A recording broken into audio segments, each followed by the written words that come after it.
ओम शांति। आपका प्रश्न है, मुझे पूज्य स्वरूप डिटेल में समझना है कि कैसे द्वापर में ये होता है। ये जो मन में विचार आया कि ये जैसे लक्ष्मी, दुर्गा, काली, ये सब जो भी है ये कैसे रचे गए, क्योंकि द्वापर में भक्ति का फल तो परमात्मा ही देते हैं, तो पूज्य स्वरूप का क्या महत्व है। उत्तर है, देखो, परमात्मा किसी को रचते नहीं हैं। देविया हो या देवताएं हो, कोई भी है, वो रचना कैसे करते हैं, वो कोई संकल्प से या जादू करके प्रकट नहीं होते हैं। वो परमात्मा आकर वो देवता बनने के लिए हमें जो भी शिक्षाएं देते हैं, श्रीमत देते हैं, उस अनुसार हम पुरुषार्थ कर उस पद के अधिकारी बनते हैं। तो उसने किसी को रचा नहीं है कि ये दुर्गा बनेगी या ये क्या बनेगा या नारायण बने या ये लक्ष्मी बने, ऐसा नहीं है। ये जो आत्माएं इस सृष्टि की आधार मूर्त और उद्धार मूर्त है, कुल देविया है, पूर्वज है, वो सबसे शक्तिशाली आत्माएं हैं। सारे विश्व की 800 करोड़ आत्माओं में से सिर्फ ये 9 लाख और उसमें से भी 108 और 8 ही सबसे शक्तिशाली और परमात्मा के नजदीक है। और वही आत्माएं जब उनकी कला कम हो जाती है तो द्वापर से वो पूज्य बनती है, मंदिरों में उनकी पूजा होती है, क्योंकि परमात्मा को कोई पहचानता नहीं है। हाँ, 7 दिन का शिविर करते हैं, उसमें ही आता है कि ये शास्त्रों कैसे बने, भक्ति कैसे शुरू हुई। हमने मेडिटेशन की 7 दिन की जो टॉपिक रखे हैं, 7 दिन की शिविर रखी है, वो आप सुन सकते हैं। वहाँ आपको समझ में आ जाएगा कि कैसे ये फिर से ये भक्ति कौन शुरू करते हैं। तो चैनल का नाम है शिव शक्ति मेडिटेशन विकी कुसुम। फिर सब्सक्राइब करेंगे तो प्लेलिस्ट में जाएंगे, वहाँ आपको सब कुछ ग्रुप वाइज मिलेगा। जितनी इस बातों को समझते जाएंगे उतनी बुद्धि का ताला खुलेगा और आपका सारा ज्ञान इमर्ज होना शुरू हो जाएगा। साथ साथ लाइक, शेयर और कमेंट भी कीजिए, इससे आपका पुण्य का खाता बढ़ेगा और जल्दी जल्दी आगे बढ़ेंगे। तो ये पूज्य स्वरूप वो ही ये 10 डायमेंशन में जो डायमेंशन एनर्जी के है, 5, 6, 7, 8, 9, ये सब डायमेंशन ये पहले जन्म वाली आत्माओं के है और 33 करोड़ भी है इसमें। तो ये डायमेंशन वाले भी टॉपिक मैंने समझाए हैं। सारा आपा मंडल क्या है और ये सभी चीज ब्रह्मांड में जो भी बनी है वो आत्माओं की यादगार है, वो शक्तिशाली आत्माएं हैं और वही सारा ब्रह्मांड हमारे सूक्ष्म शरीर से जुड़ा है और इससे ही ये सब क्रियाएं चलती है। तो परमात्मा भी फल देते थे, वो उनके द्वारा, क्योंकि सब किसको याद करेंगे, देवियों को याद करेंगे। तो देवियों द्वारा आपके वाइब्रेशन परमात्मा के पास पहुंचते, उसकी एनर्जी वापस आती। वो भी हमने यूट्यूब पर रखते हैं कि कैसे भक्ति में भक्ति का फल देते हैं, जबकि परमात्मा के पास शरीर नहीं है। तो ये सब बातों को समझना पड़ेगा। तो ये जो लक्ष्मी, दुर्गा, काली वगैरह वो कोई पर्टिकुलर नहीं है, वो हम आत्माओं की शक्तियां, जिसने जो शक्ति धारण की उसके साथ उसकी सारी बिरादरी है, तो उसकी यादगार है।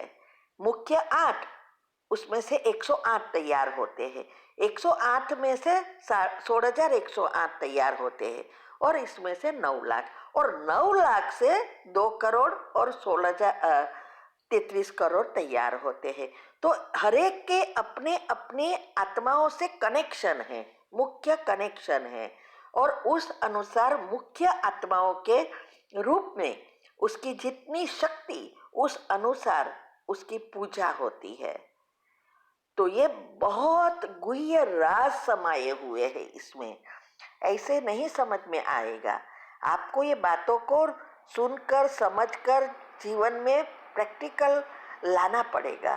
तो ये सब हमने रखा है यूट्यूब पर, तो आप ये सुन सकते हैं। तो पूज्य स्वरूप, हमारी जो 5 स्वरूप की ड्रिल जो हमने रखी है नई, उसमें हमने 5 स्वरूप का बताया है कि कैसे हम अपने आप को उस स्वरूप में स्थित होते हुए देखना है। तो 33 करोड़ आत्मा है, लेकिन उसको पता तो नहीं है ना कि हम कौन सी देवी है, लेकिन हम देवियां हैं, तो हमें देवी स्वरूप धारण करना है। यह है पूज्य स्वरूप। तो इसके लिए ना उसको भगवान ने रचा है, ना उसको क्यों बनाया, ये सवाल होता ही नहीं है।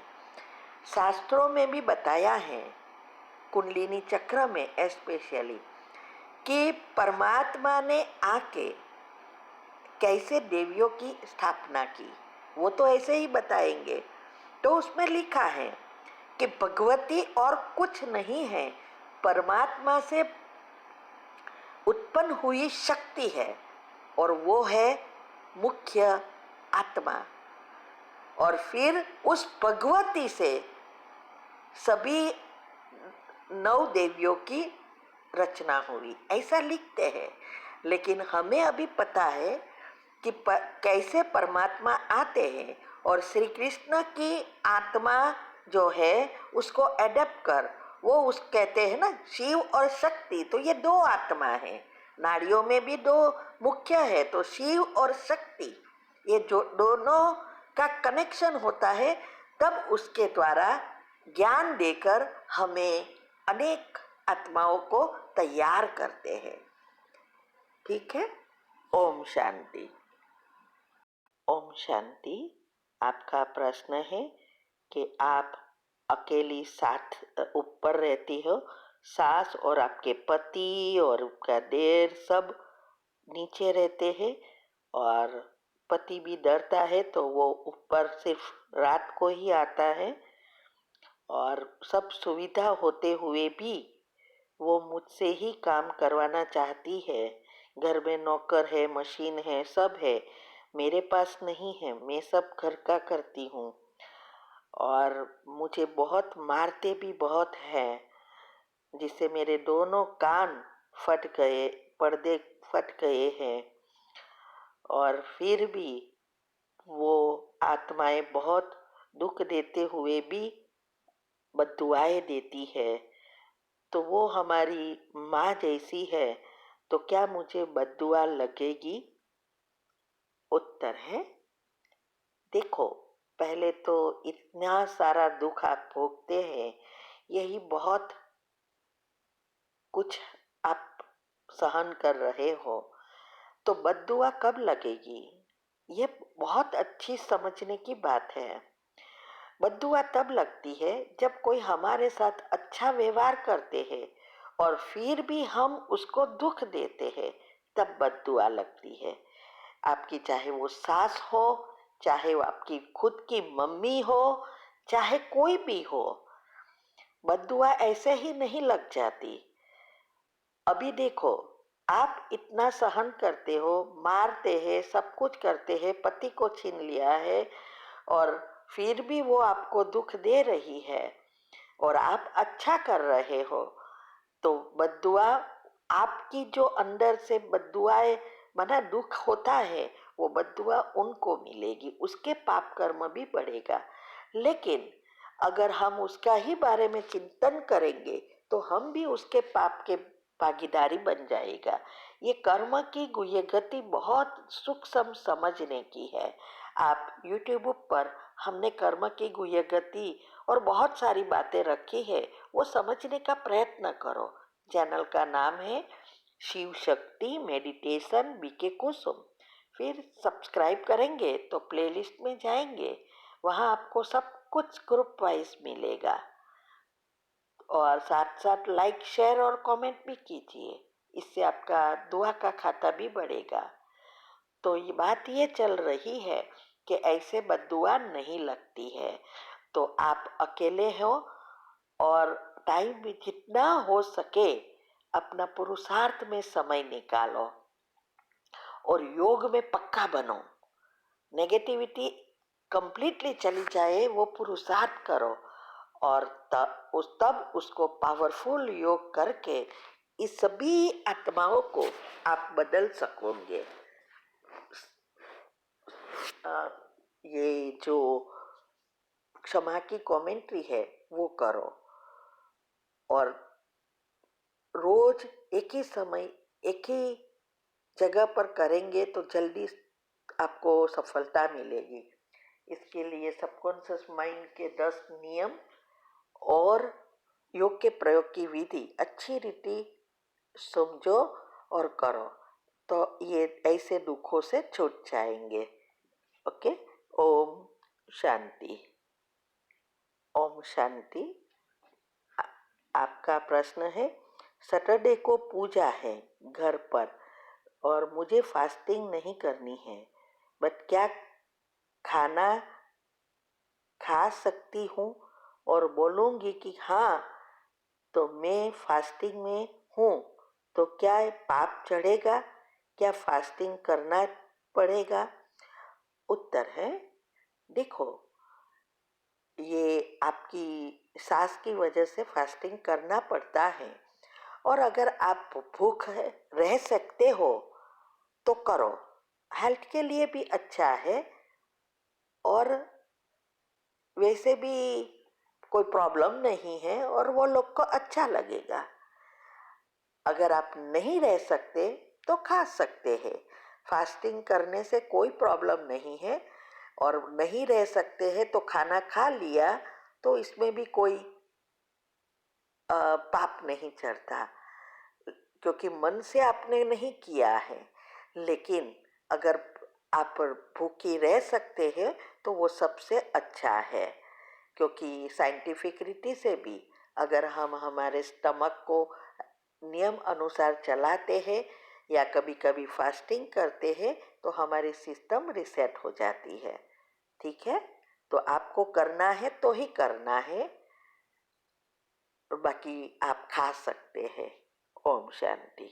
ओम शांति। आपका प्रश्न है, 1-2 दिन से जब मैं सोती हूँ तो नींद आने के बाद ऐसा लगता है मेरी बॉडी बेड पर है और मैं हल्का फील करती हूँ, जैसे बॉडी से ऊपर हूँ हवा में। फिर जागती हूँ तो डरती नहीं हूँ। जागने पर रियलाइज होता है कि नहीं, बॉडी में ही हूँ, तो क्या ऐसे शरीर तो छूट नहीं जाएगा?